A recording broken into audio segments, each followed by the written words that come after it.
Now it's time for some email. We've got questions in from our audience. I do. This first one is from Jane, who says, I've heard about revival breaking out in cities and countries in the past, resulting in great numbers of people coming to the Lord. Occasionally, I see advertisements for revival meetings scheduled at local churches. Who determines when and where revival happens, God or man? Well, Jane, the simple answer is both. Now, I grew up in Baptist church, and we used to have what we called revival meetings. And what that meant was you'd have a visiting minister come in, and he would preach messages on sin and repentance and do altar calls. And that was what we thought of as revival meetings. When you hear about revival outbreaks where the manifest presence of God so invades a meeting that literally people can't stand up, there's just the glory of the Lord comes in, and you see broad social change as a result of people forsaking sin in order to serve the living God. Those things are true movements of the Spirit of God. Now, how does that happen? Well, it doesn't happen because you advertise it. It happens because you pray. And I would encourage you to read Charles Finney's book, Revivals of Religion. And it's two things. You got to understand it's God's sovereignty, but He's always willing to send revival. It's not like you got to convince Him. He always wants to come. He always wants to be Emmanuel, God with us. The issue is, are there groups of people praying for that and praying earnestly? Not some casual prayer, but earnestly.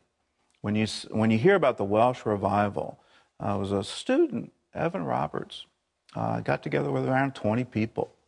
They had a prayer meeting. And he got earnest in his prayer. When you hear about the Azusa Street revival, it was one man. He would literally put his head in a cardboard box and pray. And that was his role in the revival. And he was the leader of the revival on his knees in a cardboard box, praying for the manifest presence of God to come down. So those are the keys. And just understand, God's always willing. And the issue is, are we willing and desperate enough for Him that we want to pray it in? It is interesting how we use terms, though, that can be confusing. I had a friend who was a Jewish rabbi that was invited to speak at a Christian church, and he talked about how much anxiety filled his heart when he got there, and there was a sign that said, it said, "Welcome to tonight's crusade." He went, "I'm out of here."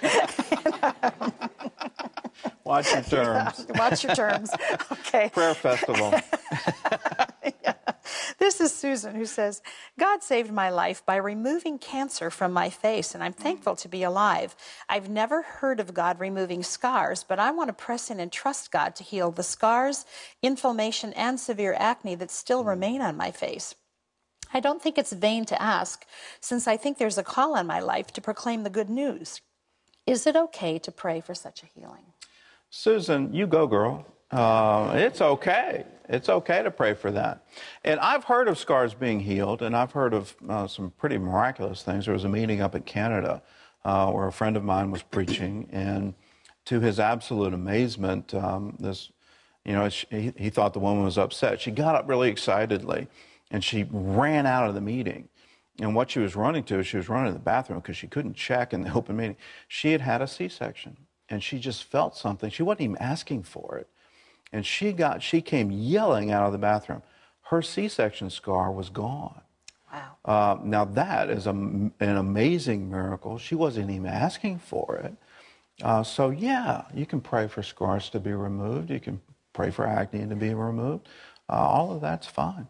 Go. And also, if there's a call on your life to preach the good news, go for it.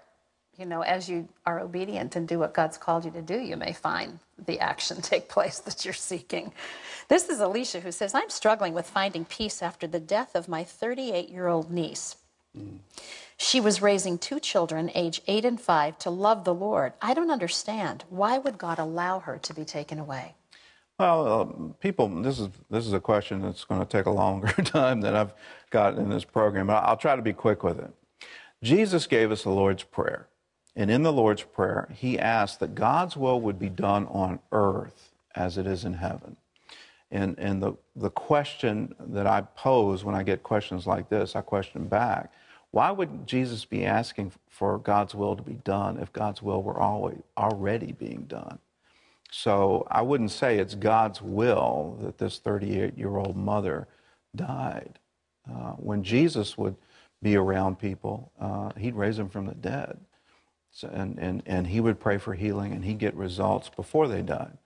So keep that in mind. And I think we blame God for too many of the tragedies in the world today. And we need to understand his will is not being done on earth. And he's left it to us to bring his will to earth. That we literally have the privilege of praying that God's will would be done on earth as it is in heaven.